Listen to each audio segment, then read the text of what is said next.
Et on l'a entendu à l'instant avec Alice Rougerie, les élus de la communauté urbaine sont très mobilisés. Parmi eux, David Bailleul, maire de Coudekerque-Branche. Bonjour, merci d'être là.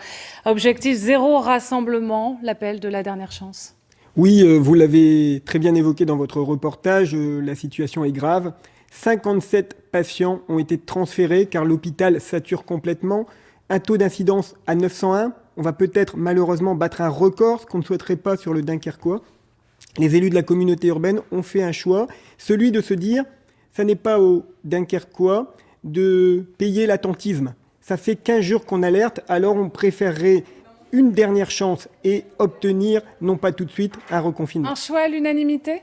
Un choix à la large majorité, évidemment, parce que nous avons alerté il y a plus de 15 jours, le week-end du 13-14 février. Moi, j'ai bataillé dans ma ville pour fermer des classes, c'était pas facile, on n'était pas très entendu par le gouvernement. Donc, le plan qu'on propose, c'est véritablement pour éviter la privation des libertés publiques. Donc le plan, c'est zéro rassemblement, zéro regroupement, ça on l'a bien compris. On va voir ces images de foule hier à Malo, sur la digue.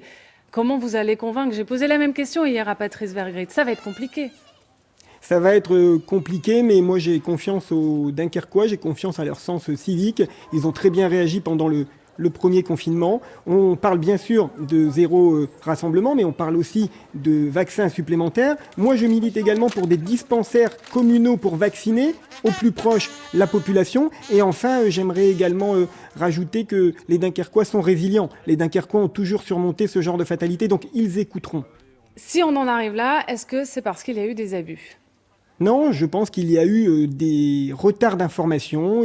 Les gens, par exemple, ne savent pas qu'aujourd'hui, sur la plage, on doit porter le masque.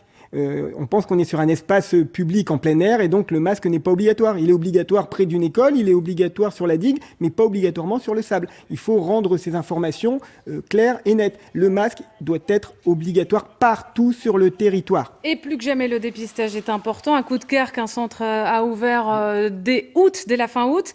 À quel moment vous avez senti que la courbe remontait? On va dire qu'il y a 3 semaines, un mois, on sentait les difficultés. Et puis les chiffres que je vous donnais tout à l'heure en aparté, 90% des cas positifs sur le centre de Coudekerque-Branche, 90% sont le variant anglais. Donc je pense que le véritable basculement s'est fait il y a environ 3 semaines. Rapidement, vous pensez vraiment qu'on va échapper au reconfinement? C'est pas illusoire? Je le souhaite.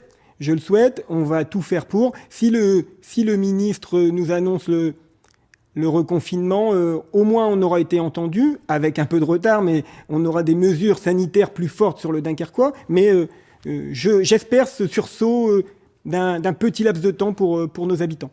On parle d'un surplus de vaccins dès cet après-midi, annoncé dès cet après-midi. Ce serait une excellente nouvelle pour le Dunkerquois? Excellente nouvelle, 2400 je crois avoir entendu, mais surtout plus de centres.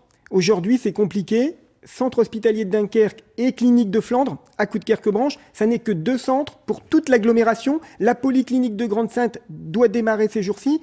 Profitons de ces vaccins pour privilégier des dispensaires communaux, des centres de vaccination à l'échelle locale, comme a pu le faire la ville de Bergues il y a quelques jours. Merci beaucoup, David Bailleul, d'être venu nous en parler ce midi.